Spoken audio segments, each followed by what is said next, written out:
ఆదికాండము 50:28-20 మీరు నాకు కీడు చేయ ఉద్దేశించితిరి గాని నేటి దినమున జరుగుచున్నట్లు అనగా బహు ప్రజలను బ్రతికించున్నట్లుగా అది మేలుకే దేవుడు ఉద్దేశం. చూసారా, యేసేపు తనకొచ్చిన కష్టంలో ఆ కష్టాన్ని బట్టి ఏమంటున్నాడు తెలుసా?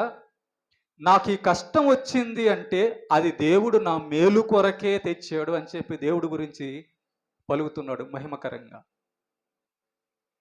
అంటే అందుకే యేసేపు జీవితం చూడండి, కష్టం వచ్చినా కుంగిపోలేదు, నష్టం వచ్చినా కుంగిపోలేదు, ప్రాణాపాయం వచ్చినా కుంగిపోలేదు.